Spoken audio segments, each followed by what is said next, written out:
चलिए। सो भैया हाँ था। हेलो। जी। ये मूल ऊर्जा से हर इकाई ऊर्जित है, इसका एग्जाम्पल ये हो सकता है क्या? बिना लेन देन का उसका एग्जाम्पल ये हो सकता है कि सब ऊर्जित हैं इस होल में जितने भी हैं, नागजा मूल ऊर्जा से।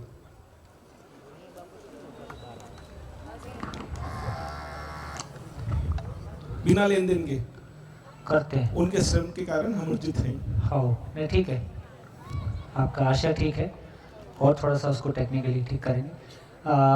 सत्र को शुरू करने के पहले मैं पोषक पटेल जी और हमारे एक मित्र है ना, साथ में अभी यहाँ से रवानगी ले रहे हैं। तो पोषक पटेल जी गुजरात वेटनरी डिपार्टमेंट में सीनियर ऑफिसर हैं, और 2011 से ही जब शिविर शुरू हुए तो आपका साथ बना, तब से साथ साथ हैं। और काफ़ी तो मैं सोचता हूँ संक्षेप में दोनों अपना परिचय एक बार कर दें तो आपकी विदाई हम स्वीकार लेंगे। पोषक पटेल आप पहले कर दें। सबसे पहले मैं आपका और आदरणीय नागराज जी का कृतज्ञ हूँ, और ये जिसने भी मतलब ये पूरी सभा या तो जीवन विद्या शिविर की उसके प्रति भी मैं कृतज्ञ हूँ। मेरी स्थिति बढ़ाने में आप सबका सहयोग है, इसके लिए भी मैं कृतज्ञ हूँ। पिछले 3.5 साल की साल मेरी बहुत अच्छी रही, काफ़ी कुछ अध्ययन में मन लगा, बहुत तो नहीं बोल सकता, लेकिन एक अच्छी स्थिति अब आ गई है। जो स्टेबल माइंड बोल रहे हैं वो अब ज़्यादा बहुत भटकाव नहीं होता है, किसी भी परिस्थिति से प्रभावित नहीं होता हूँ। और आपको कोई सहयोग की ज़रूरत है तो हम साथ साथ में पूरकता विधि से आगे बढ़ सकते हैं, ऐसी मेरी अपेक्षा है। बहुत बढ़िया, बहुत बढ़िया, हो सके। नमस्कार। मेरा नाम पोषक पटेल है, और जैसे भैया ने बताया बाई क्वालिफिकेशन मैं वेटरनरी डॉक्टर हूँ, और गुजरात में उसे ढोर डॉक्टर बोलते हैं। डॉक्टर ढोर। अभी मैं मैनेजिंग डायरेक्टर हूँ गुजरात गवर्नमेंट की कंपनी है sheep and wool development corporation. जैसे भैया ने बताया मेरी जर्नी 8-9 साल से शुरू हुई, और उपलब्धि क्या हुई तो मेरा नाम पोषक है। विद्या की रोशनी में मेरे को पता चल गया मैं शोषक था, तो शोषक से पोषक की जर्नी है, जहाज में बैठ गया हूँ। उपलब्धि क्या हुई मेरे जीवन में, तो अभाव का अभाव चला गया। कि सर से बाहर क्यों निकल गए उसका सोर्स पता चल गया। दूसरा, शासन व्यवस्था मेरे को बहुत डिस्टिंग्विश हुआ। भूतकाल की पीड़ा, वर्तमान का विरोध और भविष्य का भय सतत मेरे बैकग्राउंड में चलता था, इसीलिए मैं करीब 20 साल से ब्लड प्रेशर की गोली खा रहा था। जैसे कल भैया ने बताया साइकोसोमेटिक था, तो पता भी नहीं चला, और ब्लड प्रेशर पिछले 5 साल से बिल्कुल स्टेबल है। तो जिंदा रहना और जीने के धरातल में मैं, मेरा परिवार, मेरी बीवी अभी तो प्रैक्टिस कर रहे हैं। मैं ऐसा नहीं सोच रहा हूँ कि मैं मतलब ट्रांसफॉर्मेशन हो गया है, लेकिन जहाज में बैठ गए हैं तो जहाज पहुँचने वाला है वो पता है। दूसरा, मैं एक्शंस में कोई फर्क नहीं पड़ा, लेकिन पहले मैं जीता था तो सोचता था पानी बचाओ पानी बचाओ, क्योंकि प्रकृति में पानी नहीं है। तो अभी अभाव का अभाव चल गया, तो 4 अवस्था है वो पता चल गया। भाई आवर्तनशील अर्थशास्त्र है। हम लोग काम मोह की वजह से जिंदगी चलाते थे, और पड़ोसी की गाड़ी और पड़ोसन की साड़ी हमारा जीवन चलाती थी। तो इसमें से हम थोड़े कुछ निकल गए हैं। और अभी दिनेश भैया बता रहे आप गवर्नमेंट में हैं और कैसे मैनेज करते हैं, सभी शिविर में कैसे आना होता है। तो बोले प्रकृति में व्यवस्था है, व्यवस्था में भागीदारी है, और हर बार प्रकृति ऐसी व्यवस्था करती है तो हम इस जहाज की सफ़र में जुड़ जाते हैं। और मेरे को जो मेरा मिशन था, देसी गाय की उपयोगिता, कुदरती खेती और गाय गांधी और गामड़ू, जो विजन मेरे को भावनगर से ही मिला था। जीवन विद्या का मेरा सोर्स भी भावनगर ही है। यहाँ के हसमुख पटेल साहब थे एसपी यहाँ पे, उन्होंने मेरे को इस जीवन विद्या को करवाया था। तो मैं कृतज्ञ भाव व्यक्त करता हूँ इस भावनगर की धरा को, ये नागराज जी को, सोम भैया को, और सभी जीवन विद्या से जुड़े हुए भाई बहन और प्रकृति के सभी लिविंग बीइंग एक दूसरे के साथ अस्तित्व की ये जो बारात निकल पड़ी है उसमें एक दूसरे के सहयोगी है। तो सभी के प्रति मेरा कृतज्ञ भाव है। धन्यवाद।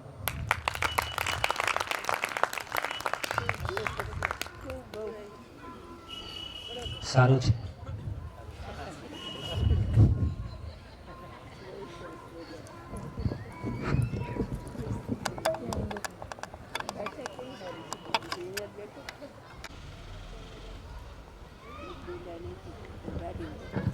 जनेऊ पहनने टाइप है।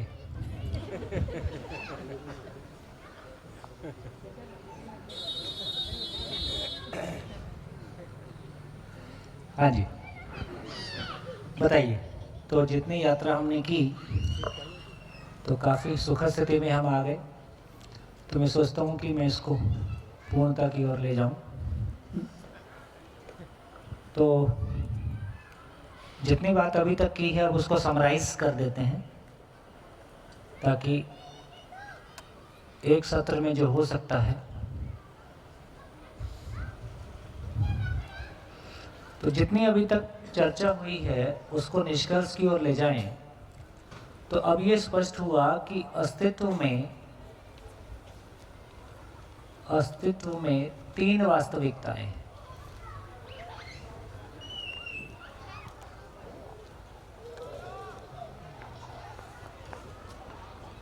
तीन वास्तविकता में क्या?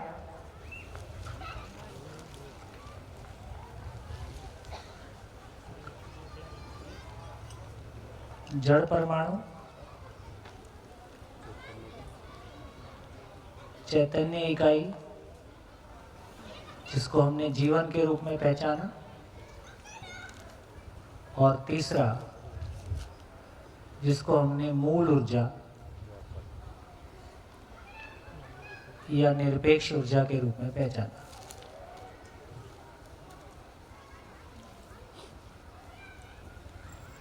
चौथी वास्तविकता अस्तित्व में नहीं है, 3 ही वास्तविकताएं। तो काम काफी आसान हो गया। देखिए कितना आसान काम होते जा रहा है। 2 ही प्रश्न, मतलब सब तरफ से देखोगे तो ऐसे सिमट रहा है, तो उस ढंग से देखेंगे तो फिर ऐसा नहीं लगता कि कोई अंतहीन मामला है। अस्तित्व में 3 ही क्रियाएं हैं।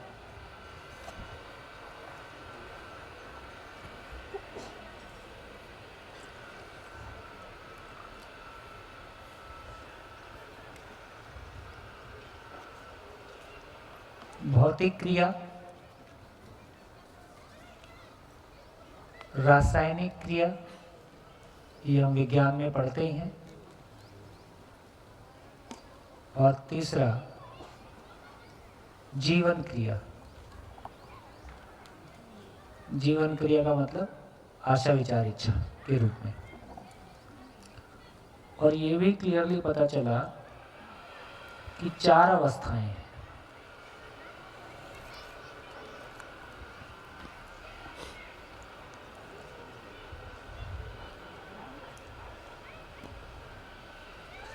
पदार्थ, प्राण, जीव और ज्ञान अवस्था के रूप में 4 अवस्थाएं।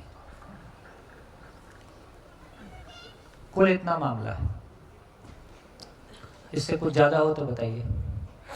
कोई चीज़ आपको लग रही हो कि छूट रही है।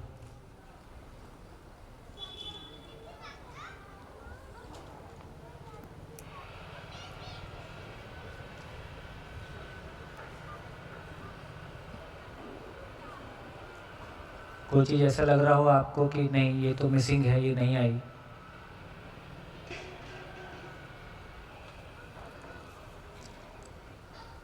और देखिए जो अभी तक हमने चर्चा किया है ना, कुछ अच्छी लाइनें लिख के हम उसको समराइज कर सकते हैं, ताकि एक कैनवस पे हम टोटलिटी में चीज़ों को देख सकें। जितनी हमने चर्चा की उसमें हमने कहा, मूल बात कितनी चर्चा की। मैं यदि पूरे शिविर को ज्ञान भाग को समराइज कर दूं, बाकी तो फिर डिटेल आगे होती रहेगी, आगे हम बात करते रहेंगे। एक तो ये कहा कि अस्तित्व सह अस्तित्व है।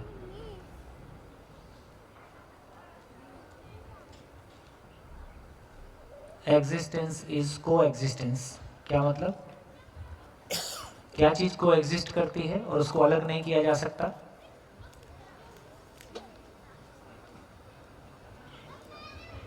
क्या चीज को एग्जिस्ट करती है? हाँ, मूल ऊर्जा। इकाइयां मूल ऊर्जा में है, इकाई को मूल ऊर्जा के बाहर नहीं निकाला जा सकता। तो अस्तित्व सह अस्तित्व है। और मूल ऊर्जा हर इकाई अपनी पात्रता अनुसार ऊर्जित है। और ये भी समझ में आया कि सह अस्तित्व नित्य वर्तमान है। नित्य वर्तमान मतलब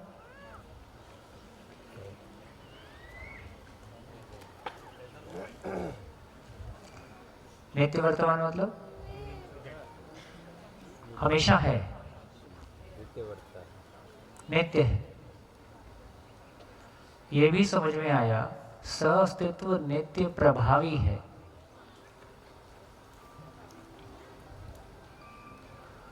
क्या मतलब? नित्य प्रभावी मतलब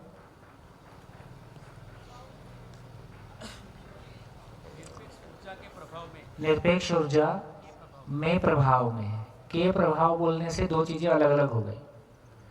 तो नित्य ऊर्जा में प्रभावित है, तो इकाइयां सहअस्तित्व नित्य प्रभावी है।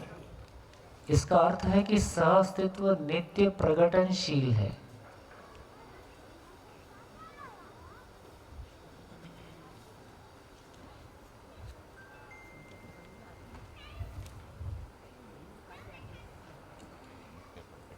चार अवस्थाओं के स्वरूप में प्रकट है।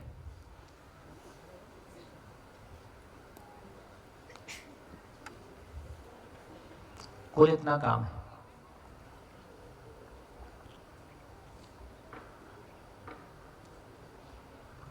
अस्तित्व सहअस्तित्व है, सहअस्तित्व नित्य वर्तमान है, नित्य प्रभावी है, नित्य प्रकटनशील है, चार अवस्थाओं के स्वरूप में प्रकट है।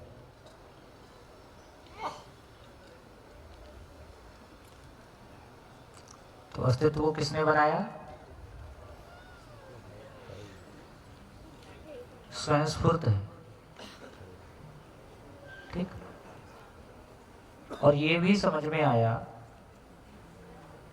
कि मानव के अलावा सभी अपनी पूर्णता को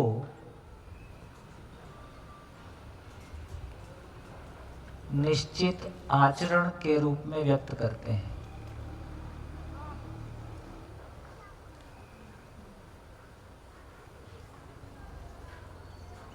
मानव के अलावा पदार्थ, पेड़ पौधे, पशु पक्षी अपनी पूर्णता को निश्चित आचरण के रूप में व्यक्त करते हैं। यह भी स्वीकार हुआ मानव भी अपनी पूर्णता को पाना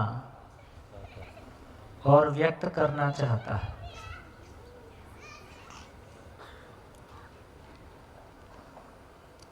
और ये भी समझ में आया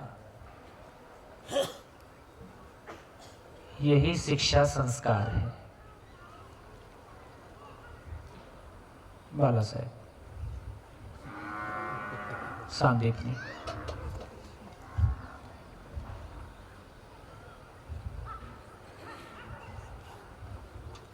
अब समझ गया सिलेबस कैसे बनेगा?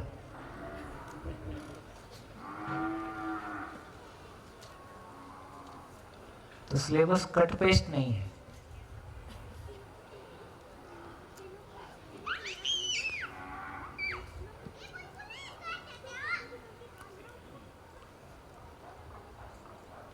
कैसा लग रहा है?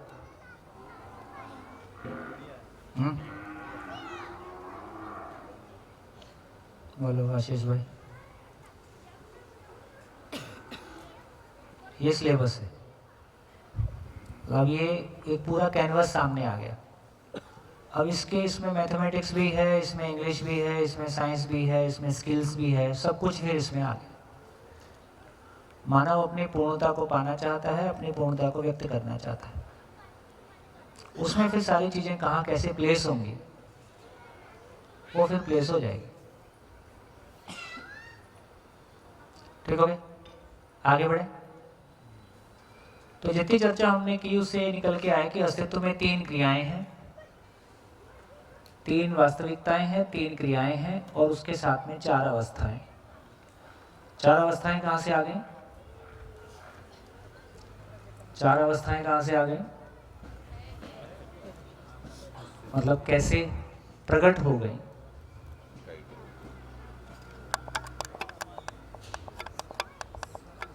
कैसे प्रकट हो गई? तो जड़ परमाणु और मूल ऊर्जा के सहअस्तित्व में भौतिक क्रिया पूर्वक पदार्थ अवस्था प्रकट है। एक लिंक, ये लिंक पकड़ में आ गया? मूल ऊर्जा और जड़ परमाणु के सहअस्तित्व में भौतिक क्रिया के फलस्वरूप पदार्थ अवस्था प्रकट है।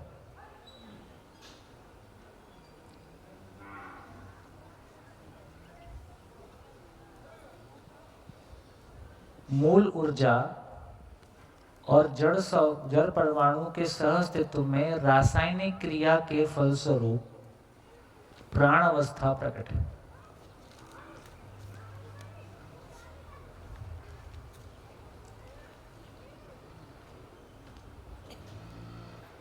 ये ठीक है? बात पहुंच रही? पीछे इसमें क्रिया परमाणु की परमाणु से है? क्रिया किसकी? परमाणु की परमाणु से? हाँ, भौतिक क्रिया वही तो है। सजातीय परमाणु एक दूसरे को पहचानते हैं और सजातीय और अलग अलग अणु अपने आचरण को छोड़कर किसी तीसरे आचरण को स्वीकारते हैं, उसका नाम रासायनिक क्रिया है।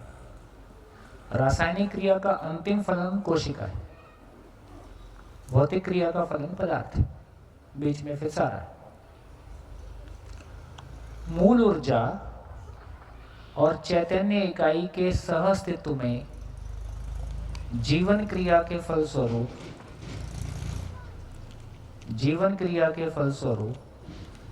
जीव अवस्था प्रकट है।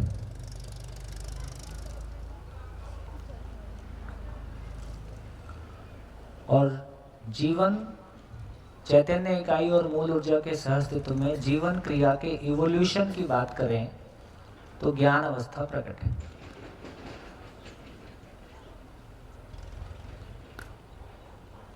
बढ़िया।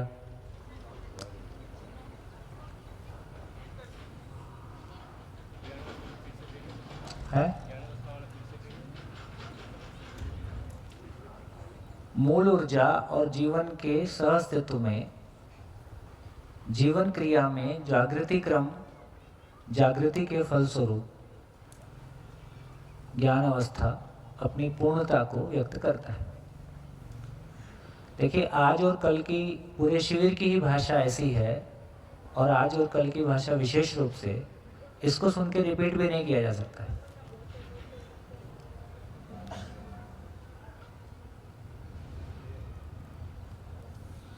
आप इसको रिकॉर्ड करके रिपीट करने की सोचें तो रिपीट भी नहीं हो सकती है। ये समझ के ही बोली जा सकती है, मिनिमम लॉजिकल कंसिस्टेंसी के साथ बोली जा सकती है। वो लॉजिक अपने में ही पहले सेट होना होगा, इसको मेमोराइज नहीं कर सकते। ये महिमा है। और एक बार वो लॉजिकल कंसिस्टेंसी मिनिमम आ गई या उसके आगे की कोई स्थिति अपने में बन गई तो भाषा अपने आप बनती है। मतलब 1 महीने भी मेरे को क्लास चलानी है, मेरे को कोई बुक्स या नोट्स देखने की आवश्यकता नहीं है, उसके लिए कोई तैयारी करने की आवश्यकता नहीं। और कोई क्या पूछ लेगा इसका डर नहीं। कितना आराम का काम है। एक बच्चे में से आपको याद है कि छोटे सभी बच्चे क्या बनना चाहते हैं जिंदगी में? सभी छोटे बच्चे जिंदगी में क्या बनना चाहते हैं जब बच्चा छोटा होता है? सभी बच्चे घर में क्या चीज की एक्टिंग कर रहे होते हैं? टीचर की। टीचर, छोटे बच्चे के लिए टीचर बड़ी चीज होती है, लेकिन जैसे ही वो 9th 10th में पहुंचता है तो अब क्या बनना चाहता है? और टीचर बनना नहीं चाहता। ऐसा क्यों होता है? बोलो। टीचर का आचरण उसको स्वीकार्य नहीं। बोलो, ऐसा क्यों होता है? ऐसा होता है? छोटी उम्र में टीचर बनना चाहता है, 11-12 तक पहुंचते पहुंचते अब कुछ और बनना चाहता है। फिर टीचर में भी सरकारी मिल जाए तो अलग बात है, तो वहाँ टीचर नहीं बनना चाहता, वो पैसा मिलता है इसलिए सरकारी में जाना चाहता है। टीचर बनना कितने लोग चाहते हैं ये अलग बात है। क्यों ऐसा होता है? माइक।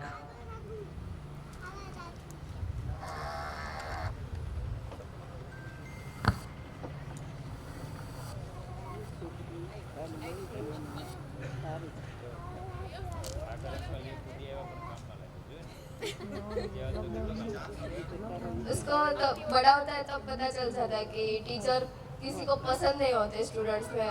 कुछ एक पॉइंट ऐसा आ जाता है, उसके बाद सिर्फ पढ़ाई के लिए ही पसंद है, और फिर पता चलता है कि टीचर्स के उससे भी बड़ी कोई चीज़ होती है जिसको वो उधर ज़्यादा वैल्यू देते हैं। उससे बड़ी कोई चीज़ होती है। तो पहली बार टीचर से बड़ी कोई चीज़ होती है, कैसे पता चलता है? जब टीचर खुद ही बताता है। क्या बताता है? आपको क्या मतलब पढ़ रहे हैं तो ऐसा नहीं करोगे तो डॉक्टर इंजीनियर कैसे बनोगे, कुछ बड़ा कैसे करोगे, टीचर ही बता देता है या माँ बाप भी बता सकते हैं।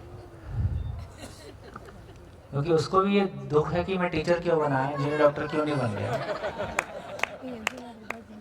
तो अपना दुख बीच बीच में बताते रहता है।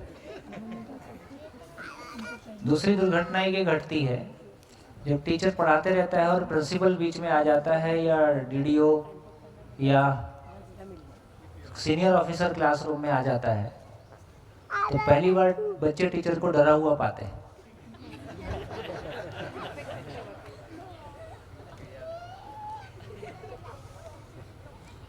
तो इसका मतलब समझ जाते हैं अच्छा इससे कोई बड़ी चीज है। तो इसका मतलब है कि यदि सही अर्थों में टीचर होगा, सही अर्थों में शिक्षक होगा, जीने के धरातल पर शिक्षक का स्वरूप होगा, तो उसका सम्मान बना रहेगा, उसका सम्मान किसी के भी आने से जाने से प्रभावित नहीं होगा, और उसकी जीवन तृप्ति क्लास में इतनी होगी कि सभी को लगेगा यार यही कोई बड़ा काम है।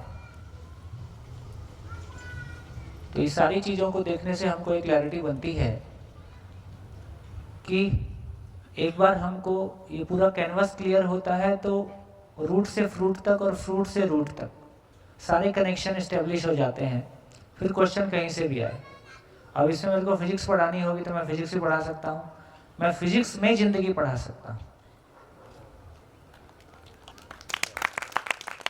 है ना। फिर मैं केमिस्ट्री में ज़िंदगी पढ़ा सकता हूँ, मैं मैथमेटिक्स में ज़िंदगी पढ़ा सकता हूँ, मैं कुछ भी पढ़ाऊँ मैं ज़िंदगी ही पढ़ाऊँ। ये योग्यता आ जाना, ये स्थिति बन जाना, ये सही अर्थों में शिक्षक होने का मतलब है। तो इस रूप में हम देखें तो एक हमारी क्लैरिटी बनी कि हाँ ये सब कैसे हो रहा है। अब थोड़ा और आगे बढ़ते हैं। इन चारों चीज़ों को एक नाम दिया, ये फैला हुआ ऐश्वर्य, इसको एक नाम दिया ऐश्वर्य। ऐश्वर्य शब्द क्या चीज़ के लिए इस्तेमाल हुआ, है ना। नदी नाले पेड़ पौधे पहाड़, ये फैली हुई तमाम सृष्टि, इतना सौंदर्य, इसको हमने एक नाम दिया, ये फैला हुआ ऐश्वर्य। तो संपूर्ण ऐश्वर्य के मूल में क्या है? संपूर्ण ऐश्वर्य के मूल में क्या है? क्रिया। और क्रिया के मूल में क्या है? ऊर्जा। क्रिया के मूल में ऊर्जा। तो संपूर्ण ऐश्वर्य का आधार है निरपेक्ष ऊर्जा। संपूर्ण ऐश्वर्य का आधार है निरपेक्ष ऊर्जा। संपूर्ण ऐश्वर्य का आधार है इसलिए एक नाम ईश्वर।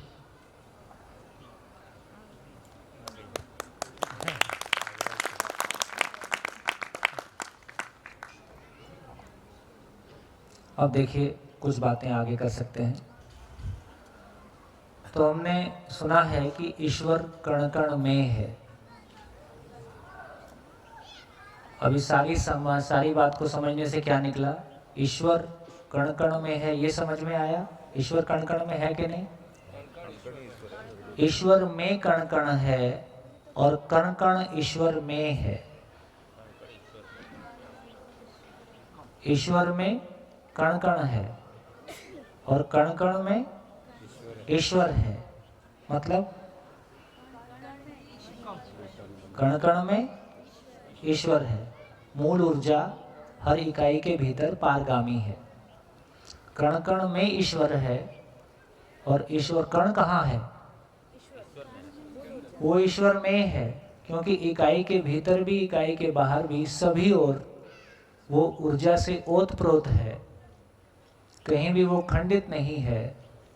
सूक्ष्म अति सूक्ष्म सूक्ष्मतम वास्तविकता, अस्तित्व की सूक्ष्मतम वास्तविकता जो सभी इकाइयों से आर पार है और स्वयं में ऊर्जा स्वरूप है, पूर्ण है, उसमें होने मात्र से इकाइयां ऊर्जित हैं, अपनी पात्रता अनुसार ऊर्जित हैं और पात्रता अनुसार ऊर्जित हैं और अपनी स्थिति के अनुसार व्यक्त हैं। ऐसा हमारी क्लैरिटी बनी। माइक।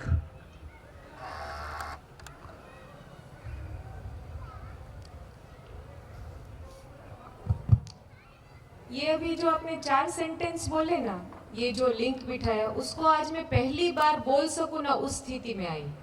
सूक्ष्मतम वर्ड का मीनिंग आज पहली बार मुझे फील हो रहा है। मैं सेंटेंस को रिपीट करूं एक बार? हाँ। क्योंकि वो फील हो रहा है इसलिए। जैसे फर्स्ट सेंटेंस, मूल ऊर्जा और जड़ परमाणु के सह अस्तित्व में भौतिक क्रिया के फल स्वरूप पदार्थ अवस्था प्रकट है। पहले सेंटेंस। दूसरा, मूल ऊर्जा और जड़ परमाणु के सह अस्तित्व में रासायनिक क्रिया के फल स्वरूप प्राण अवस्था प्रकट है। फिर तीसरा, निरपेक्ष ऊर्जा और जड़ परमाणु के सह अस्तित्व के फल स्वरूप में जीवन क्रिया के फल स्वरूप जीव अवस्था प्रकट है। और चौथा, निरपेक्ष ऊर्जा और चैतन्य इकाई में जीवन क्रिया के जागृति क्रम के फल स्वरूप ज्ञान अवस्था प्रकट है। इतनी बार सुना है, कितनी बार मैंने 25-26 शिविर अटेंड किए लाइव, और YouTube में तो पता नहीं कितनी बार देखा है, पर कभी मैं सेंटेंस का लिंक नहीं बिठा पाती थी। पहली बार मुझे ये लिंक फील सा हुआ है। बस वो फीलिंग देखिए। और ये चारों का ये जो फैला हुआ ऐश्वर्य है, यही ईश्वर है। इसको भी मैंने बहुत बार सुना था, पर वो जो फीलिंग वाला पार्ट है ना, जिसको मैं अंदर, जैसे आज भी आप सुबह से सूक्ष्मतम सूक्ष्मतम कितनी बार बोला, वो जो आर पार शब्द है, वो आज मुझे पता चला कि कितना आर पार है। वो आर पार लॉजिकली मुझे कब से समझ में आता है, पहली बार से लॉजिकली समझ में आता था, पर वो जब मैं उसको अपने अंदर देखूं ना, तो मुझे लगता था कि वो बाहर है, मेरे में नहीं है। पर आज मुझे वो पता नहीं, कुछ चेंज हो रहा है। भाई जी आए हैं, इससे तो चेंज नहीं होगा।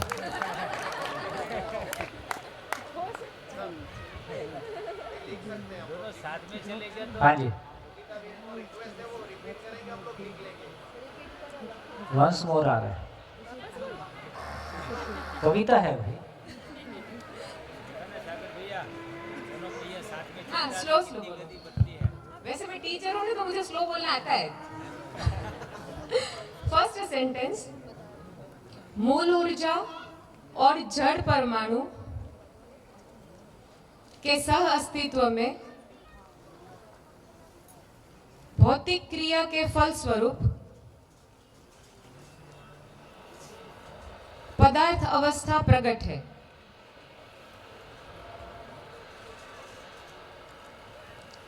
सेकेंड, मूल ऊर्जा और जड़ परमाणु के सह अस्तित्व में रासायनिक क्रिया के फल स्वरूप प्राण अवस्था प्रकट है। थर्ड वन, मूल ऊर्जा और चैतन्य इकाई के सह अस्तित्व में जीवन क्रिया के फल स्वरूप जीव अवस्था प्रकट है। फोर्थ, मूल ऊर्जा और चैतन्य इकाई के सह अस्तित्व में जीवन क्रिया के जागृति क्रम के फलस्वरूप ज्ञान अवस्था प्रकट है।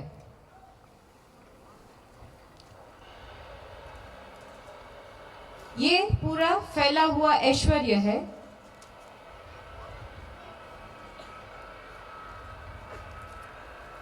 और इस संपूर्ण ऐश्वर्य का आधार,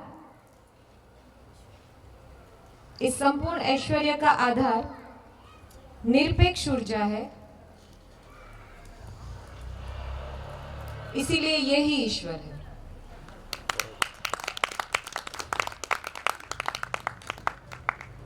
हाँ जी, ईश्वर मिल गया, ईश्वर दर्शन हुआ।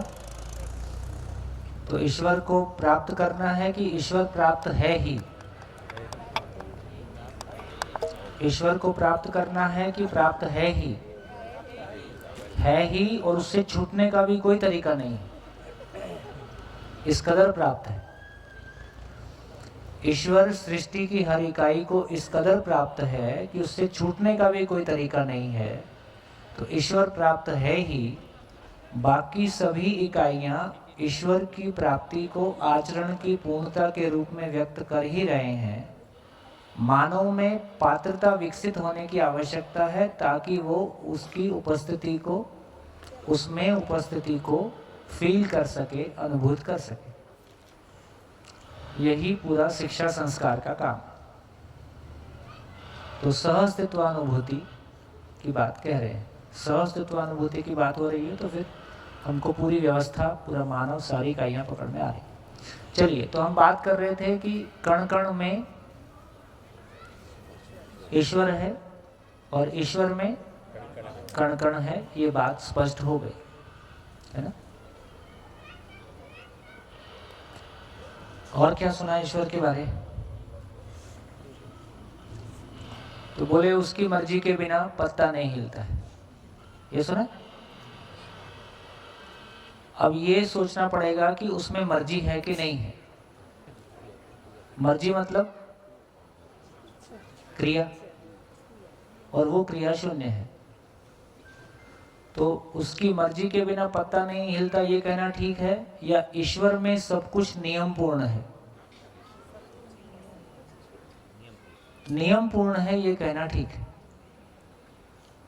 क्योंकि मर्जी वहां है नहीं। ईश्वर में सब कुछ नियम पूर्ण है।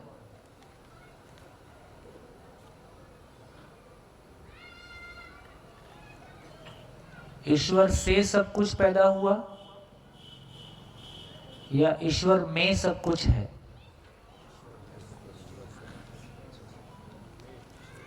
क्योंकि पैदा हुआ मतलब फिर क्रिया हो गई। यदि कोई चीज असीम है तो वो क्रिया नहीं हो सकती, और कोई चीज क्रिया है तो असीम नहीं हो सकती, क्योंकि क्रिया को सीमित होना जरूरी है, क्योंकि क्रिया इकाई है। तो क्रिया असीम नहीं हो सकती। क्रिया शून्यता का ही स्वभाव या क्रिया शून्यता का स्वरूप, क्रिया शून्यता वास्तविकता का स्वरूप ही असीमता हो सकता है, और असीमता इकाई नहीं हो सकती। इकाई असीम नहीं हो सकती। असीम इकाई हो सकती है, और असीम इकाई हो सकती है, या इकाई असीम हो सकती है? दोनों ही नहीं हो सकता। हम ये कह रहे हैं कि क्रियाशील क्रिया शून्य हो सकता है, और क्रिया शून्य क्रियाशील हो सकता है, क्रियाशील क्रिया शून्य हो सकता है। तो दोनों ही नहीं हो सकता। क्रियाशील क्रियाशील ही है, क्रियाशील ही रहेगा, हमेशा क्रियाशील है, और क्रिया शून्य एक अलग वास्तविकता है। क्रिया शून्य में क्रियाशील वास्तविकताएं हैं। क्रिया शून्य में क्रियाशील वास्तविकताएं हैं, यही नित्य वर्तमान है, यही सच्चाई है। चलिए, तो क्या लगता है, ईश्वर ने सब कुछ बनाया या ईश्वर में सब कुछ बना है? ईश्वर ने सब कुछ बनाया, बनाया मतलब क्रिया, क्रिया मतलब फिर सीमित हो जाएगा। तो ईश्वर ने सब कुछ बनाया है या ईश्वर में सब कुछ बना है?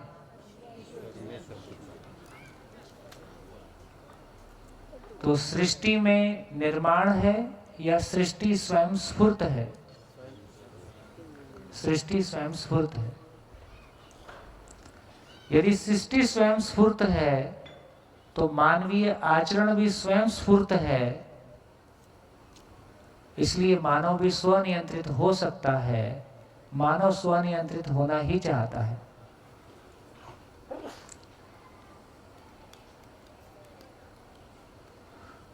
तो ये क्लैरिटी हमारी बनी ईश्वर शब्द को लेके। इसमें कोई कंफ्यूजन है तो बोलिए। तो ईश्वर की महिमा को हम पहले से बेहतर समझ पा रहे हैं कि पहले से कम समझ पा रहे हैं? क्लियर हो गया। ईश्वर को हम पहले से ज्यादा नजदीक महसूस कर रहे हैं कि पहले से दूर महसूस कर रहे हैं?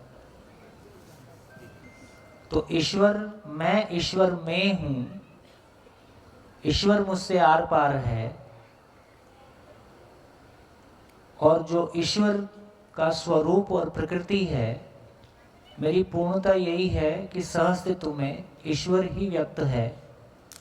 तो ईश्वर कण कण से व्यक्त है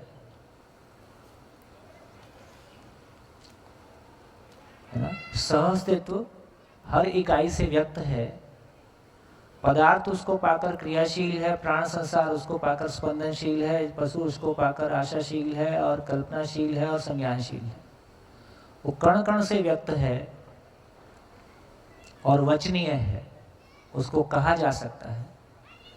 कहा जा सकता है इसलिए शिक्षा में बात की जा सकती है, नहीं तो केवल ध्यान ही करना होगा और गूंगे का गुड़ ही होगा, बताया नहीं जा सकता। यदि सच्चाई को नहीं बताया जा सकता है तो फिर ये मानव की कृति अपूर्ण सिद्ध होती है। शरीर रूपी साधन अपूर्ण सिद्ध होता है। तो इस साधन अपने आप में परफेक्ट है, जीवन में अनुभूति की क्षमता है, शरीर उसके लिए साधन है, संपूर्ण को अनुभूत किया जा सकता है, संपूर्ण को बताया जा सकता है। बताया जा सकता है तो मानवीय परंपरा हो सकती है। कितना सुखद आश्वासन। कुछ खुश हो रहे हो कि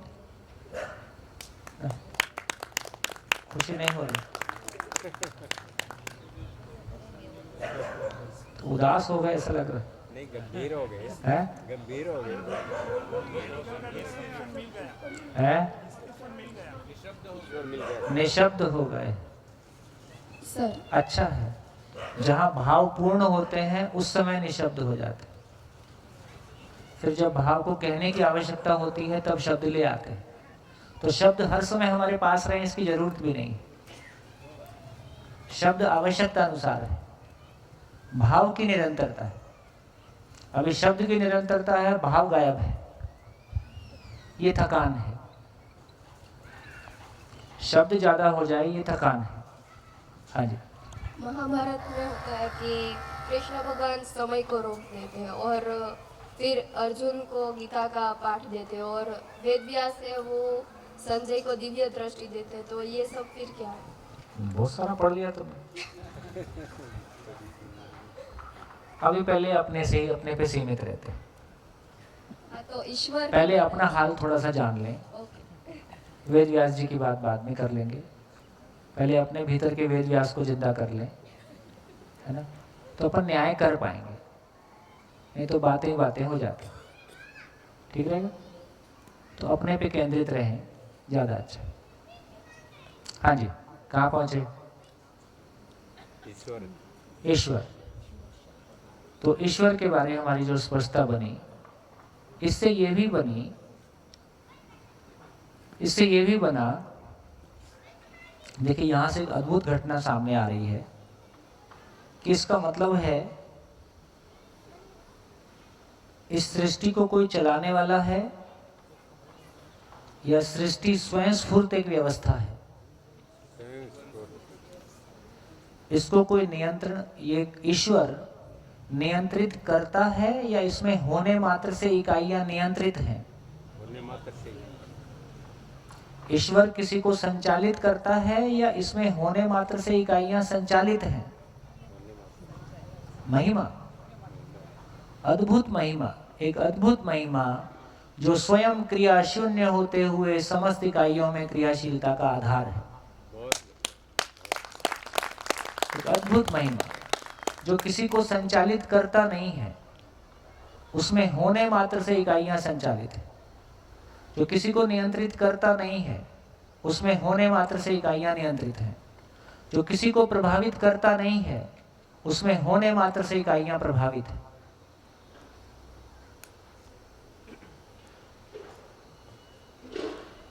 इसका व्यवहारिक स्वरूप देखें। जब हम स्वयं में विश्वास की कमी के साथ होते हैं, तब हम दूसरों को प्रभावित करना चाहते हैं कि नहीं करना चाहते? तब हम दूसरों को प्रभावित करना चाहते हैं। जब हम स्वयं में विश्वास की पूर्णता के साथ होते हैं, तो हम किसी को प्रभावित करते हैं या लोग स्वयं स्फूर्त प्रभावित होते हैं? जब प्रभावित करते हैं तो कोई होता नहीं, और जब करते नहीं हैं तो सब होते हैं।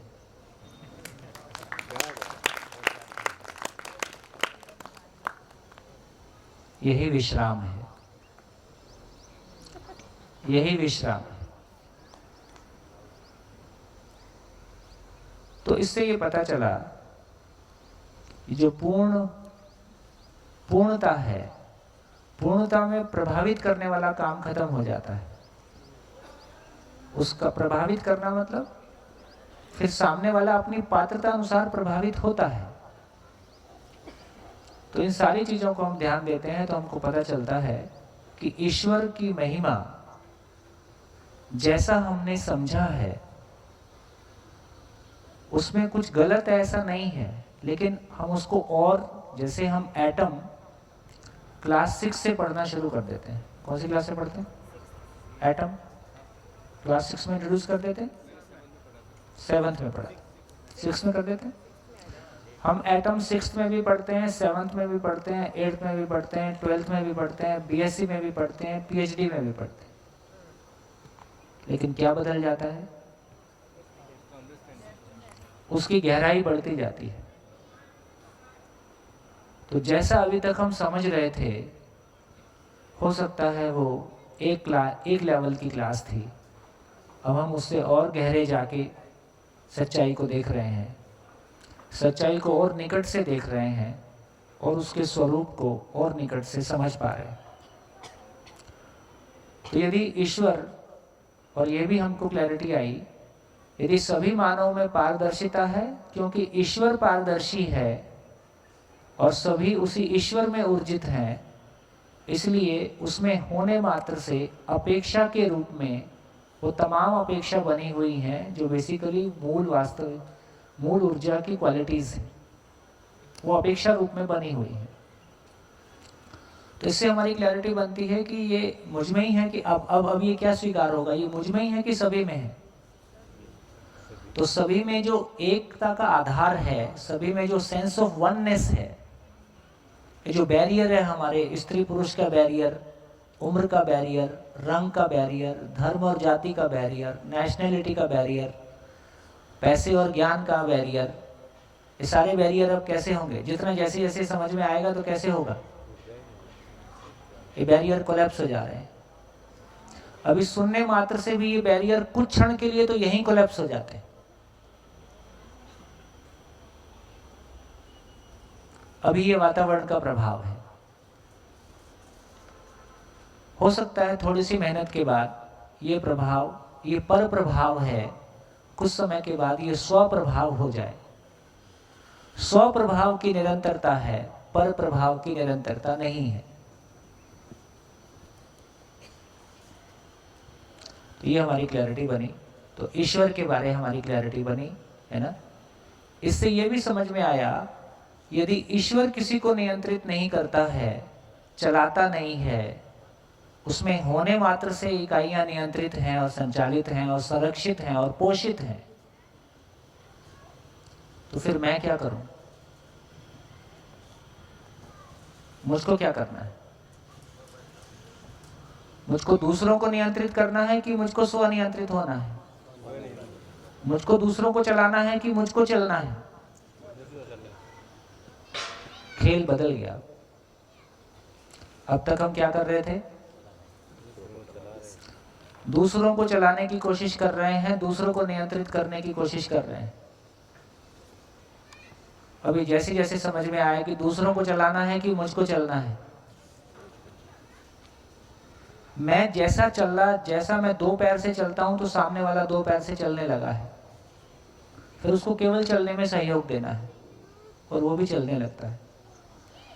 यदि मैं नहीं चल रहा हूं तो सामने वाले को कितना भी सुना लूं वो भी नहीं चल पाता। मैं भी आपके सामने बैठ के कितना भी अच्छी अच्छी बातें बोल लूं, यदि मेरे आचरण में नहीं है तो किसी को भरोसा कैसे होगा?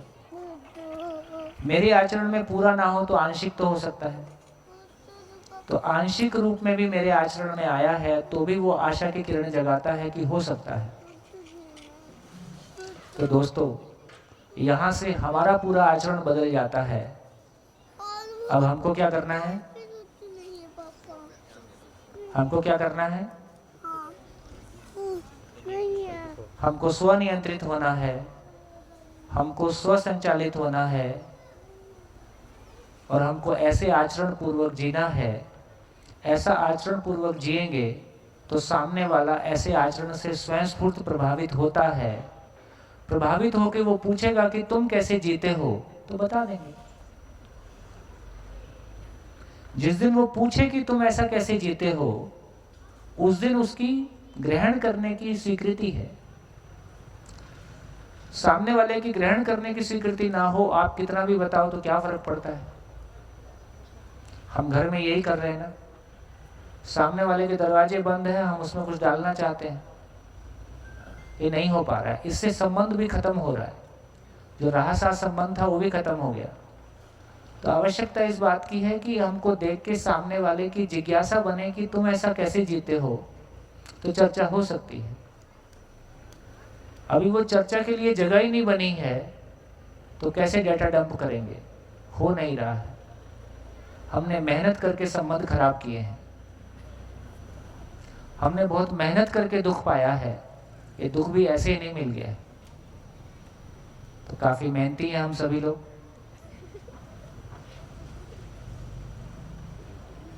बढ़िया, बोलिए, लिख डालिए इस पूरी चर्चा से क्या निकला। इस पूरी चर्चा से मेरे लिए क्या निकला?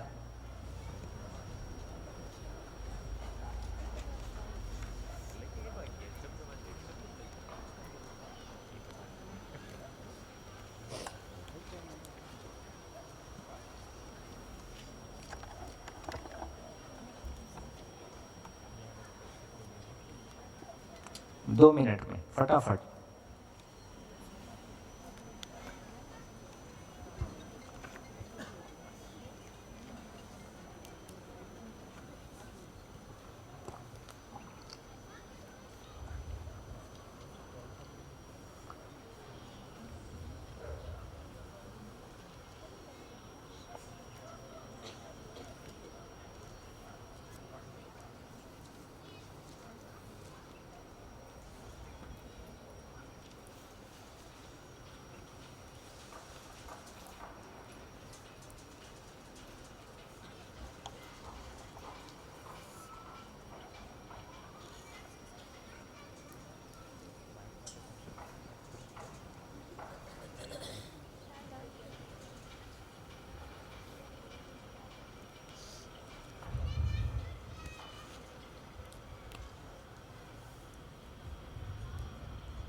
हाँ जी, हो गया।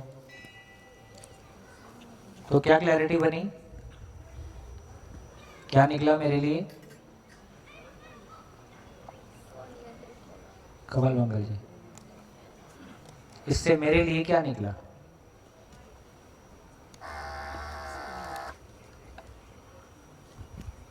ईश्वर मुझ में है ही, खोजना नहीं है, उसको समझकर जीना पूर्णता की और की जर्नी ही उसे पाना है। हाँ फैले हुए ईश्वर का पूर्ण दर्शन ही ईश्वर के नजदीक जाना है। हाँ, तो सहअस्तित्व का दर्शन। अभी जब केवल ईश्वर का दर्शन करते हैं तो समाधि की तरफ चले गए। सहअस्तित्व दर्शन, सहअस्तित्व अनुभूति की बात करते हैं तो व्यवस्था समझ में आई। व्यवस्था ये फर्क है। ईश्वर पाना के चक्कर में ईश्वर पाने के चक्कर में फिर वो मानव छूट जाता है। जब सहअस्तित्व अनुभूति की बात करते हैं तो पूरा सृष्टि समझ में आ रही है कि पूरी सृष्टि के मूल में अस्तित्व सहअस्तित्व है। सहअस्तित्व में मूल ऊर्जा में ऊर्जित प्रकृति है। मूल ऊर्जा स्वयं में पूर्ण है, इसलिए पूरी प्रकृति पूर्णता के अर्थ में व्यक्त है। हर इकाई अपने आचरण की पूर्णता के अर्थ में व्यक्त है।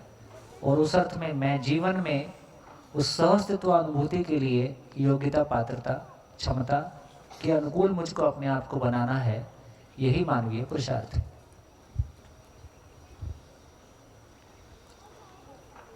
हाँ जी, माइक।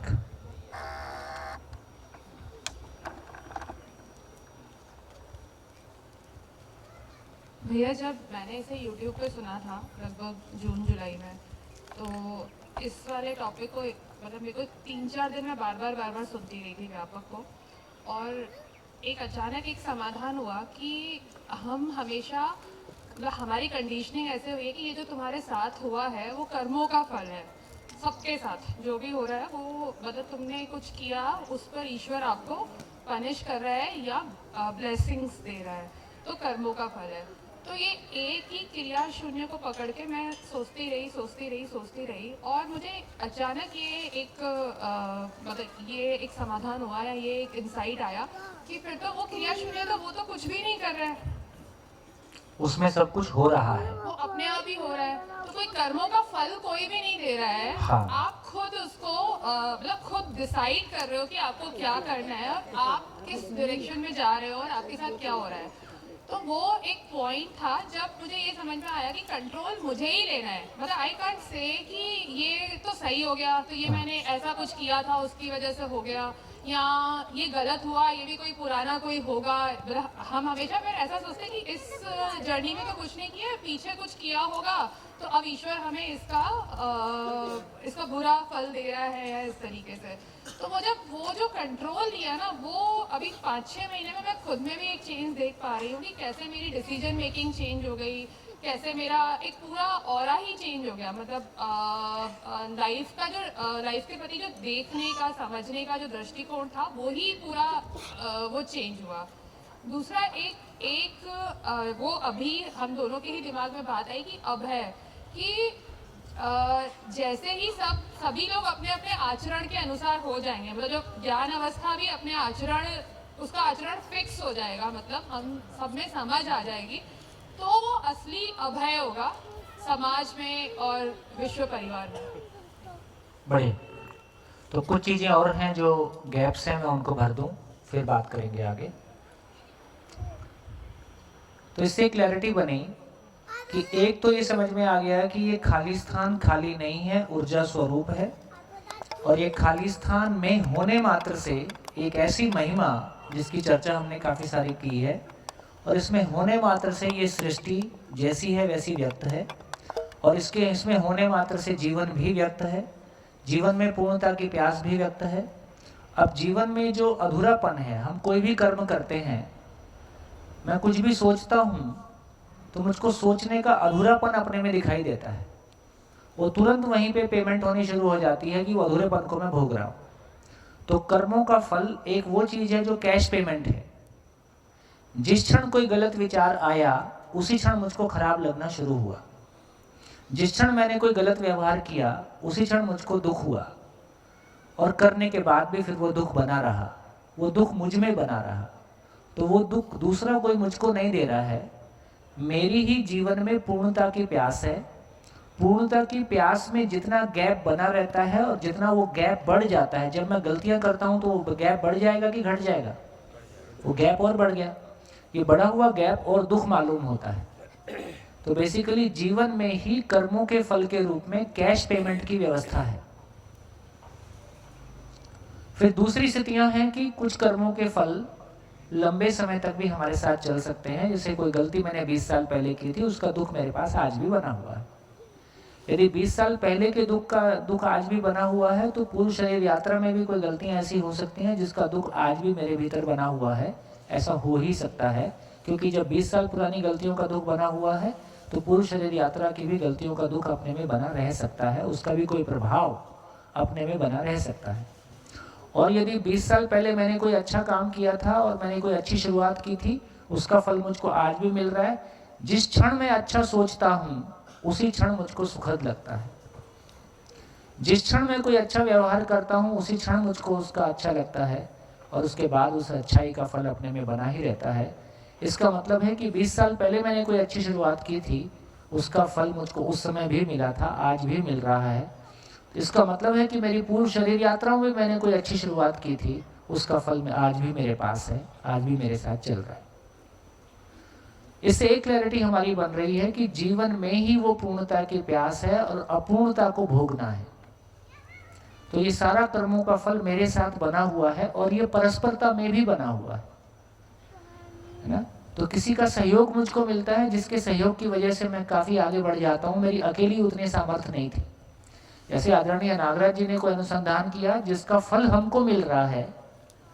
हमने कोई 20 साल एक आसन 12 घंटे रोज, 20 साल एक आसन 12 घंटे रोज के प्रयास के बाद उनको समाधि हुआ। समाधि में उनके प्रश्नों का उत्तर नहीं मिला। अपने उत्तर को पाने के लिए पातंजलि योग सूत्र में जो संयम की क्रिया है उसके माध्यम से उनको जो भी उन्होंने प्रयास किया उसके फल में पूरा सृष्टि दर्शन हुआ। इतना लंबा प्रयास हमने आपने नहीं किया है। जो फल उन्होंने कभी कहा कि भाई आपको तो फल मिल गया, हमको हमारे और आपके फल मिलने में क्या फ़र्क है।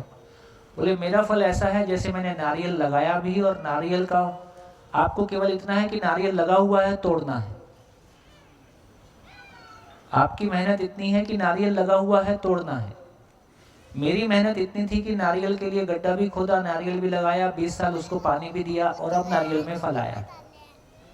तो हमको इतनी मेहनत है कि फल तोड़ना भर है, उनकी मेहनत ज्यादा थी। तो मेरे को ऐसा लगता है कि परंपरा में तमाम महापुरुषों ने जो भी मेहनत की है उस मेहनत का फल परंपरा को मिला ही है। ये भी कर्मों का वो फल है जो हमको परस्परता में मिलता है। यदि सत्कर्मों का फल परस्परता में मिलता है तो बुरे कर्मों का फल भी परस्परता में भी मिलता है। तो सहअस्तित्व है, अपने में भी है, जुड़ा हुआ भी है, दोनों को साथ साथ देख सके। हाँ, ईश्वर में सब कुछ हो रहा है। ईश्वर कोई फल दे रहा है, ईश्वर फल नहीं दे रहा है। फल मतलब क्रिया मतलब वो जीवन में है या जड़ में है। फिर एक शब्द हमारे पास आता है, ईश्वर अल्लाह तेरो नाम सबको सन्मति दे भगवान। तो भगवान शब्द हमारे पास एक और आता है। भगवान शब्द को देखें तो उसकी बनावट कैसी है। जैसे गाड़ीवान, कोचवान, धनवान, पहलवान, है ना।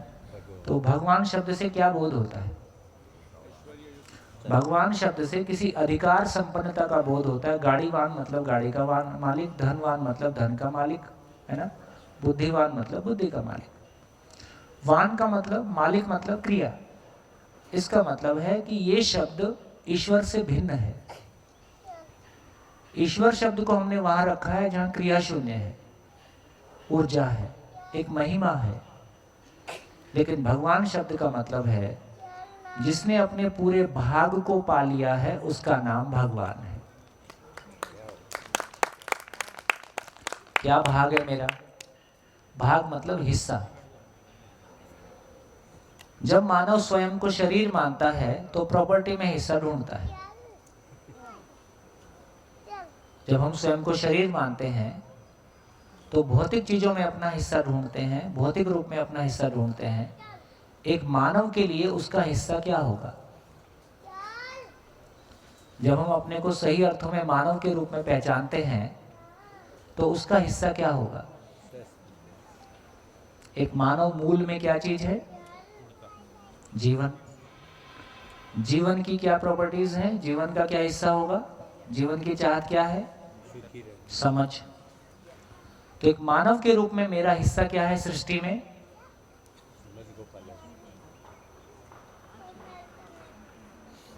एक मानव के रूप में मेरा हिस्सा क्या है सृष्टि में? मैं संपूर्ण को समझना चाहता हूं, यही मेरा हिस्सा है, यही मेरे हिस्से में आया है, बाकी खाना पीना।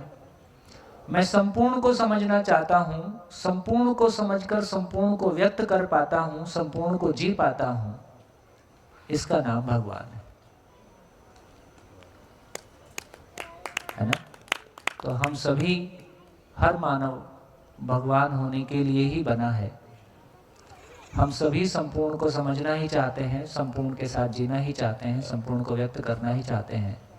तो भगवान शब्द जो संज्ञा है वो मानव के लिए ज़्यादा, पूर्ण मानव के लिए ज़्यादा उचित है। तो एक पूर्ण मानव जिसने संपूर्ण को समझ लिया, उसको उद्घाटित किया, उसको भगवान की संज्ञा है। बढ़िया। अब ये भूत प्रेत क्या है और देवी देवता क्या है? जीवन है, ये स्वीकार हुआ। जीवन भ्रमित होता है कि जागृत होता है, ये स्वीकार हुआ। भ्रमित जीवन क्या करेगा? स्वयं दुखी रहना और जो जिसके पास है उसको बांटेगा। दुखी रहेगा, दुखी करेगा। तो भ्रमित जीवन ही। कितने लोग भूत प्रेत से मिलना चाहते हैं? हाथ उठाएं। भूत प्रेत से मिलना चाहते हैं तो कृपया आईना देखें।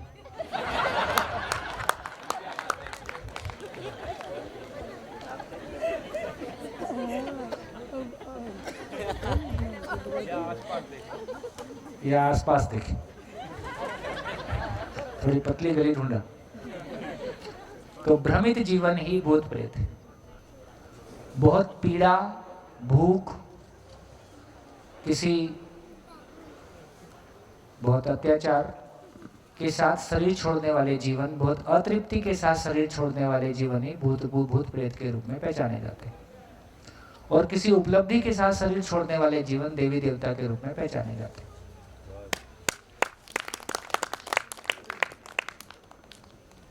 बढ़िया, बहुत बढ़िया। बहुत ही हार्दिक स्वागत करते हैं हमारे सोम भैया का, जिन्होंने हमें इतना सुंदर अवसर दिया बच्चों के साथ ये नॉलेज शेयर करने का, और पूरी टीम ने। और हमारे बच्चे आज रेडी हैं। सिर्फ इन 4 दिनों में बच्चों ने क्या सीखा है उसकी आपके सामने शेयरिंग करेंगे। सो बहुत ही दिल से हम सभी बच्चे आपका स्वागत करते हैं। Welcome everyone. सभी को नमस्ते। हम बच्चे आप सभी का हार्दिक स्वागत करते हैं। हमने जो 4 दिनों में सीखा, ये खुशहाली आपके साथ शेयर करेंगे। आइए हम शुरू करते हैं साइलेंट म्यूजिक से, और साथ में शांति का अभ्यास करेंगे। Everybody sit in silence. सभी आंखें बंद करके बैठेंगे।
अभी हम माइंडफुल लिसनिंग एक्टिविटी साथ में करेंगे। आप सभी भी हमारे साथ करेंगे। इस हॉल में जितनी भी आवाज़ें हैं उसे पूरा ध्यान से सुनेंगे। सभी अपनी आंखें बंद कर ले और आसपास की आवाज़ को ध्यान से सुने।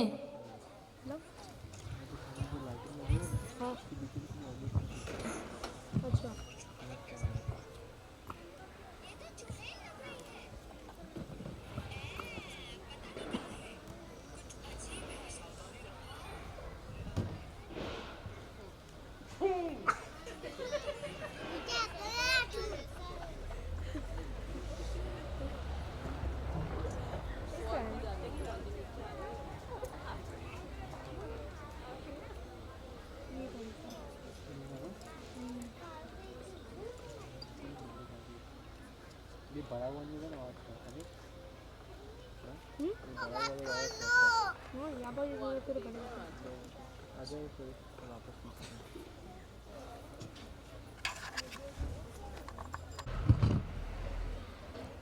फ्रेंड्स, बताइए आपको कौन कौन सी आवाज़ें सुनाई दी?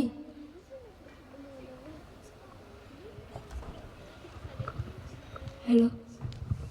तो मुझे खुद की श्वास की आवाज़ सुनाई दी। बाहर जो हवाएं जो चल रही बाहर जो हवाएं चल रही है उसकी आवाज़ सुनाई दी।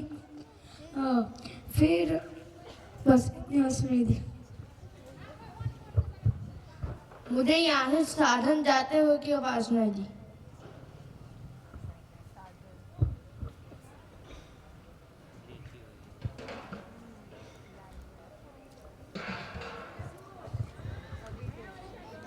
मुझे बातों करने की आवाज़ आई।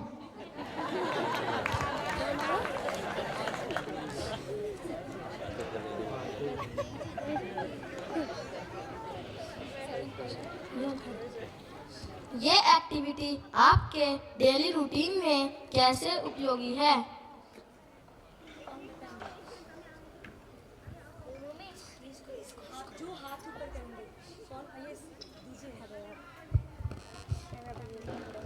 इससे हमारी सुनने की लिसनिंग सेंस पूरी क्लियर होती है और हम जो मम्मी पापा की बात डेली उसमें सुन नहीं पाते हैं वो भी हम एक बार में सुन लेते हैं। इससे ये जो लिसनिंग स्किल्स है उससे से हमारी जो कान की जो लिसनिंग का वो होता है उससे से हमारी लिसनिंग पूरा क्लियर होता है।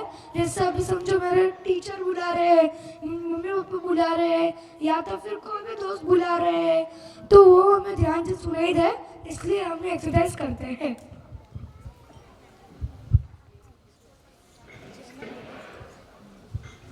मैंने भी आवाज़ कर दादा नो आवाज़ आयो मैंने बार नो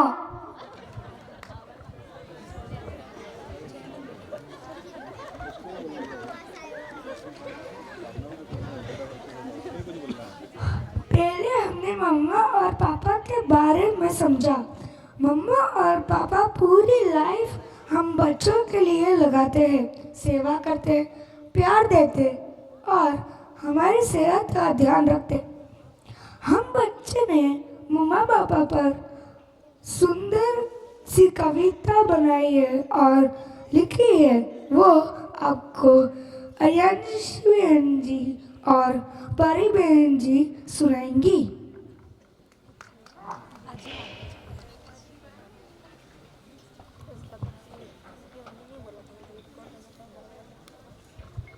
जन्म पाकर सेवा पाकर खुश होता है मेरा मन, खुश होकर हाथ जोड़कर अभिभावक को करूँ नमन, अभिभावक को करूँ नमन। साथ पाकर प्रेम पाकर खुश होता है मेरा मन, खुश होकर हाथ जोड़कर भाई बहन को करूँ नमन, भाई बहन को करूँ नमन। Thank you.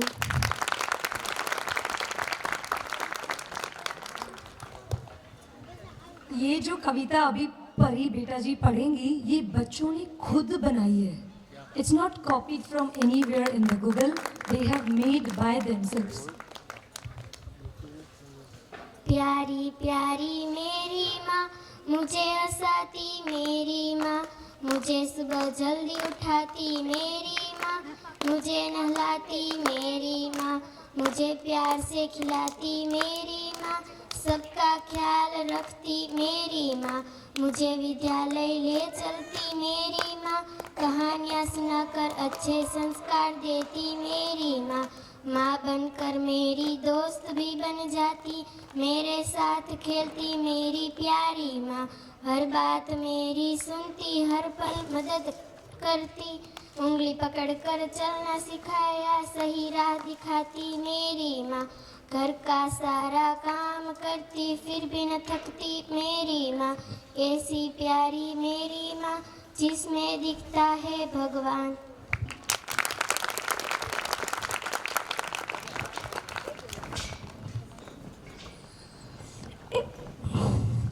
ऐसी ही प्यारी क्रिएटिव कविता हमने पापा के लिए भी लिखी है। हमारे शुभम भैया जी सुनाएंगे।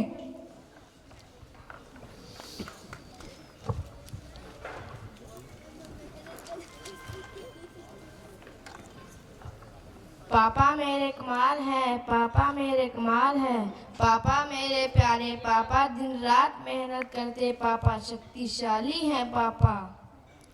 पापा खूब मजे कराते पापा, घुमाने ले जाते पापा, खूब मजे से खेलते पापा, पापा जिम्मेदारी निभाते, इच्छा पूरी करते पापा, पापा हमें चीज दिलाते पापा, हमको खूब हंसाते, पापा मेरे कमाल हैं, पापा मेरे कमाल हैं, पापा में प्रेम पापा, पापा मेरे प्रेम प्यारे पापा, पापा में दिखते भगवान हैं।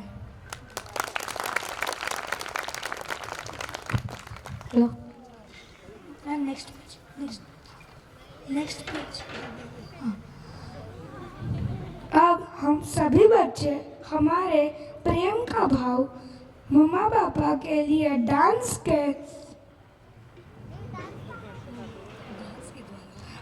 के द्वारा प्रस्तुत करेंगे।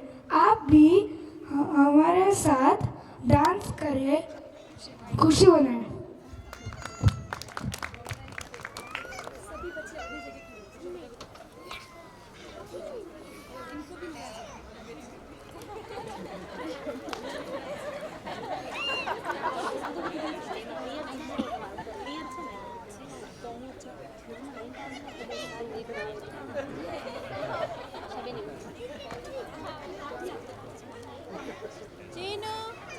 सभा में जो भी बच्चे हैं अगर वो भी आना चाहें तो आ सकते हैं। ये फ्री स्टाइल है, कोई भी बच्चे आना चाहें आ सकते हैं। इसमें भाव इम्पोर्टेंट है।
जिज्ञासु होते हैं।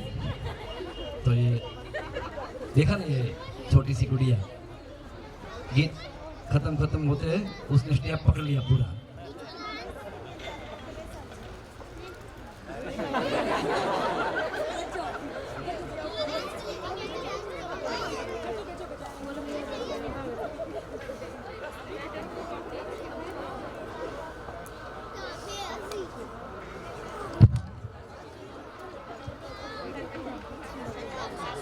हमारे प्यारे बच्चों ने मम्मा और पापा के जो इतना पूरी लाइफ उन्होंने हमें दिया, जो आज हम बच्चे हैं माता पिता की बदौलत से हैं, तो अपना प्यार प्रस्तुत किया।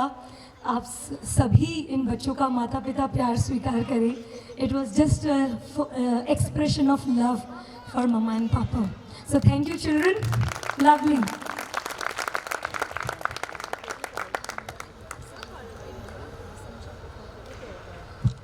हमने हमारे सहयोगी के महत्व को भी समझा। हम मानव जाति साथ साथ है, हम अकेले कुछ नहीं कर सकते। चितांशी बहन जी हमारे सहयोगी कौन कौन है उस पर कविता सुनाएगी।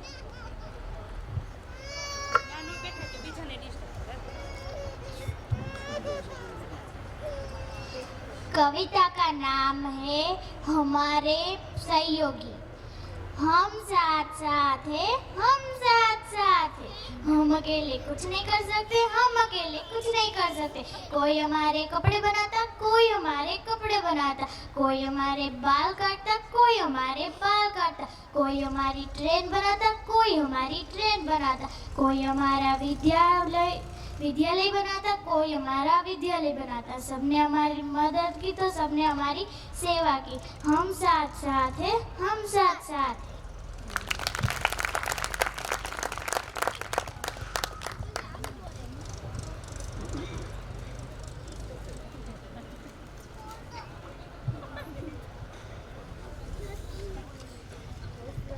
We also learn about perfect harmony in existence and 4 orders.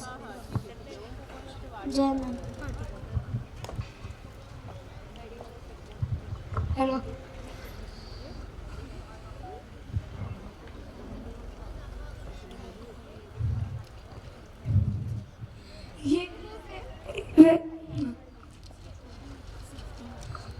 पहला आता है अपना ये मटेरियल ऑर्डर, फिर आता है बायो ऑर्डर।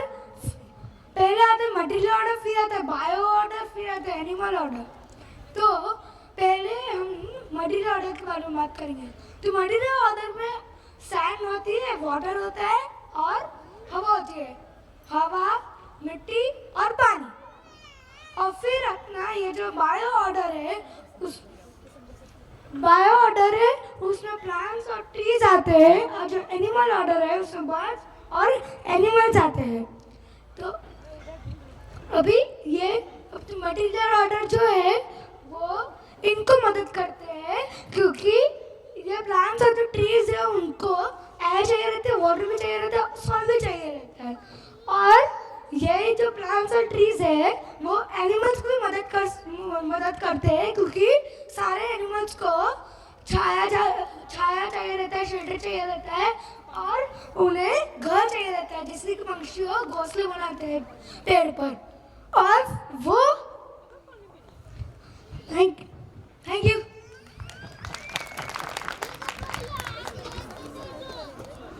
इस तरह से सब एक दूसरे को सपोर्ट कर रहे हैं।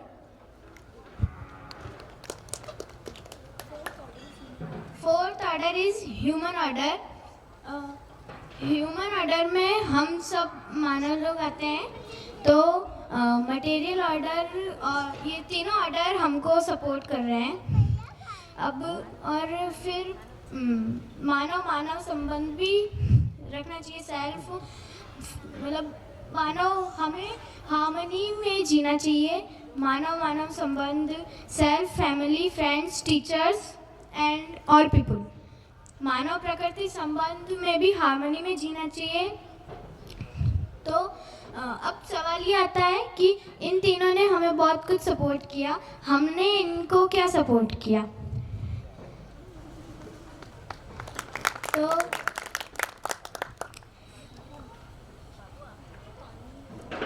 हवा, मिट्टी, पानी, एयर हमको चाहिए होता है ऑक्सीजन के लिए, और वाटर हमको पीने के लिए, बहुत सारे काम में चाहिए होता है, खाना। आप सभी बैठे सो इट्स ये छोटी सी कविता है। आइए आइए आ जाओ, आप सब भी हमारे पीछे रिपीट कीजिए, ठीक है? आ जाओ। So one world family, we love ourselves, we love our family, We love our family. we love mama papa, We love mama papa.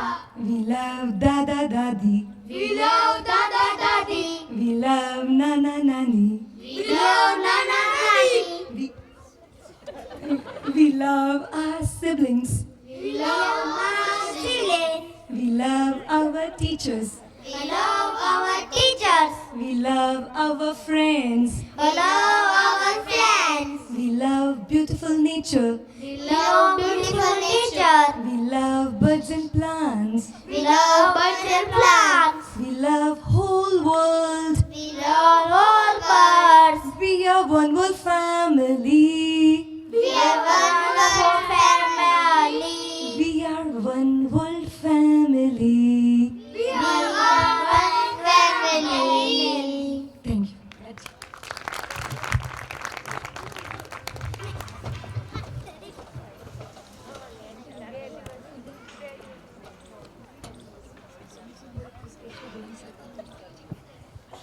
हम बच्चे सोम भैया को स्टेज पे बुलाना चाहते हैं। हम लोगों ने उनके लिए ग्रीटिंग बनाया है। भैया प्लीज आइए। सभी बच्चे खड़े हो जाइए।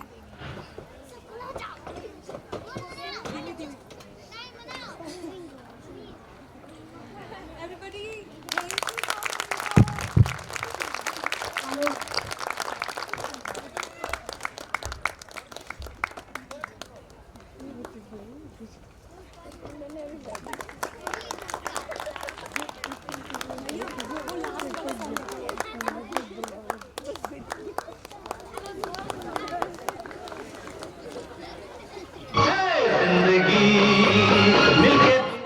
अभी हमें ना सभी बच्चे ना सोम भैया के साथ थोड़ा सा खुशी मनाएंगे और आप सभी खड़े होकर के डांस करेंगे। Everybody, we are together, existence is coexistence, सह अस्तित्व है, हम साथ साथ हैं। Everybody come on, let's dance together.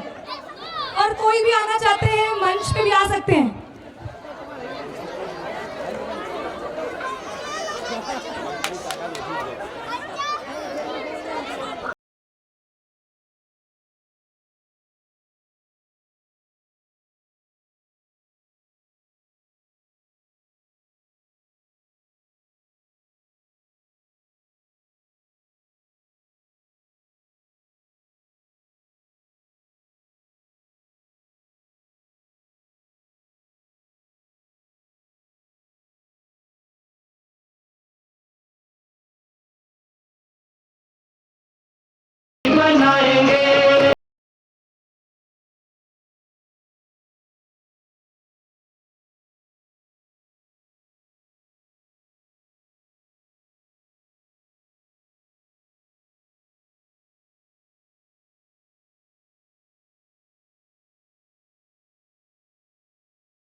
और पूरी टीम, सारे जो ट्रस्टीज़ हैं, मैं दिल से आप सभी का धन्यवाद करना चाहती हूँ। इतनी सुंदर यहाँ पे जो आपने व्यवस्था दी, और बच्चों का जैसे ही हमारा डिसाइड हुआ कि बच्चों का क्लास लेना है, विदिन 20 मिनट्स हॉल मिल गया, जो बोर्ड वगैरह चाहिए था। पूरी टीम ने इतनी हम्बलनेस के साथ, एवर रेडीनेस के साथ हर पल उन्होंने मुझे मदद की। पूरी सभी महाराज जी को और पूरी यहाँ की व्यवस्था में जितनों भी लोगों ने हम सबको सहयोग दिया है, उन सभी का हम सभी विद्या परिवार के भाई बहनों की तरफ से उनका दिल से कृतज्ञता, धन्यवाद। आपकी ही कृपा से ये इतना सुंदर कार्य हो सका है। बहुत ही बहुत धन्यवाद।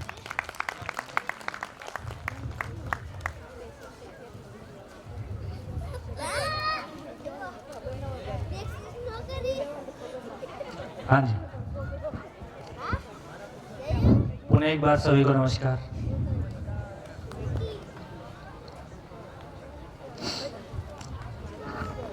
तो आपने देखा कि अंजू बहन क्या कर सकती है। अंजू बहन सबको नचा सकती है।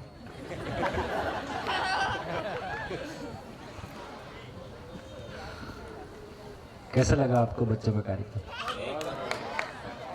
टाइम में बहुत अच्छा। दर्शक भाई कुछ कहना चाहते हैं, माइक दीजिए। माइक।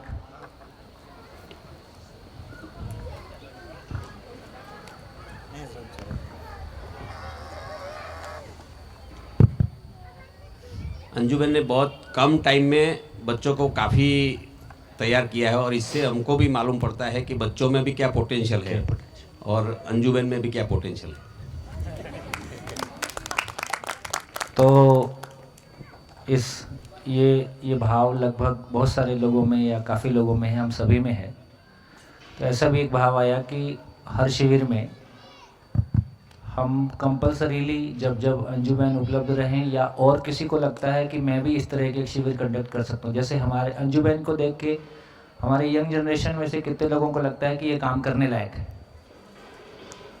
कितने लोगों को लगता है कि हम भी आवश्यकता अनुसार इसके लिए अपने आप को तैयार कर सकते हैं और इस तरह की चीज़ें कर सकते हैं। देखिए, ऐसा नहीं है कि एक दिन पूरा दर्शन समझ में आएगा और मेरे को सहस्तित्व अनुभूति होगी तब मैं कुछ सोचूंगा, है ना। जितनी हमारी समझ बनी है उतनी समझ के साथ हम जो कुछ भी हमारी क्रिएटिविटी है उससे कोई एक प्रोग्राम बना सकते हैं। तो कल रात को हम लोगों ने आपस में चर्चा भी की और ये भाव बनाया कि जितने शिविर गुजरात में होंगे और जहाँ भी अंजू बहन का सहमति होगा और अंजू बहन के साथ आप जिसको भी ऐसा लगता है कि हम साथ में जुड़ना चाहेंगे जुड़ सकते हैं। अंजू बहन मोंटेसरी की एक्सपर्ट ट्रेनिंग टीचर रही है और कई सालों में इस तरह के लगातार प्रयासों में रही है और शिक्षा को लेके काफ़ी पैशन है और उत्साह तो आप देखते ही हैं। तो ऐसा लगता है कि बच्चों के लिए भी हम कुछ छोटी एक्टिविटी, शिविर में ऐसे बच्चे आते ही हैं क्योंकि माँ बाप आते हैं तो उनके साथ बच्चे होते ही हैं, और ऐसे बच्चे शिविर में रह के, क्योंकि शिविर बड़े लोगों के हिसाब से कंडक्ट किया जाता है तो बच्चों को उतना ज़्यादा रिलेट नहीं कर पाते हैं। तो बच्चों के लिए भी एक मीनिंगफुल एक्टिविटी हो जाए तो इस शिविर का एक कंपलसरी पार्ट के रूप में हम चला सकते हैं। क्या लगता है, चलाएं? ठीक है। तो आप में से जिनको भी लगता है कि हम अंजू बहन के साथ सहयोगी हो सकते हैं तो अध्ययन की अपनी गति भी बनाएं और मिलके हम कुछ धीरे धीरे बच्चों के लिए और बड़े शिविर भी निकालें। अभी तो हम बड़े शिविर के साथ में चला रहे हैं, कल को हम इंडिपेंडेंटली भी सोच सकते हैं कि अलग अलग जगह शहरों में हम बच्चों के लिए जो विद्या से जुड़े हुए परिवार हैं या जो नहीं भी जुड़े हुए हैं, हो सकता है लोग अपने बच्चों के माध्यम से भी जुड़ पाएँ। तो इस तरह की चीज़ें भी हम आगे टेकअप कर सकते हैं। बहुत बढ़िया, सभी को खूब धन्यवाद। आज ब्रेक के पहले हमने लगभग एक पार्ट का देखा जाए तो मानव के बारे में कुछ बात अभी तक हमने की है और सहअस्तित्व अनुभूति, ईश्वर भगवान को लेके भी कुछ क्लैरिटी हमारी बनी है और बहुत खुशी भी लगती है और बहुत एक अनुभूति भी बनती है। ईश्वर पे जब भी चर्चा होती है, मैं भी इतने सालों से जब भी शिविर के दौरान शिविर पे चर्चा करता हूँ और जब भी अपने में भी कभी उसको गहराई से सोचते समझते हैं तो जो एक सुखद अनुभूति है। अब देखिए, ये जो आज लंच के पहले जो कुछ भी हमने चर्चा की, उस समय जो हमारी मनस्थिति बनी, कितने लोगों को ये लगा कि ये मनस्थिति किसी भी और चीज़ से नहीं बन सकती है। कितना ही अच्छा कपड़ा पहन लें, कितना ही अच्छा घूम आए, कुछ भी और कराएं, ये जो हमारा एक मनस्थिति बना, तो अभी केवल सुनने से भी इतना अच्छा हमारा भाव बनता है, उसको सोचने से भी ऐसा हमारा भाव बनता है। और इस पूरी चर्चा को लेके हमारी खुद की कोई क्लैरिटी बनती है कि मेरे लिए क्या निकला। तो मैं सोचता हूँ कि आज लंच के पहले तक काफ़ी महत्वपूर्ण चर्चा हुई और शिविर का एक पीक हमने देखा। तो जो कुछ भी हमारी चर्चा हुई है उससे मेरे लिए क्या मिला है, एक बार 5 मिनट के लिए मैं रुकता हूँ, एक बार उसको अपने में ठीक से ले लें, क्योंकि उससे हमारी दूसरी चर्चाएं शुरू हो गई थी, वो भी हमारी ज़रूरत थी, तो उसको भी हमने एक शेप दिया। तब तक यदि संभव होगा तो मेरे को कितने नंबर आए हैं अध्ययन के लिए लोगों ने दिया होगा, तो एक बार गिन के मेरे को बता देंगे तो वो भी सबके सामने घोषित कर देंगे। शिविर तो वाइंड अप हो ही गया है फाइनेंशियली सबके सामने, है ना। तो तब तक आप लोग नोटिस में ले लें। ब्रेक के पहले हमने जितनी चर्चा की है, क्या क्लैरिटी बनी, कोई कन्फ्यूज़न भी हुआ है, कोई चीज़ क्लियर नहीं भी है तो उसको भी नोटिस में ले लें, और कोई उपलब्धि हुई है तो उसको भी एक बार नोटिस में ले लें।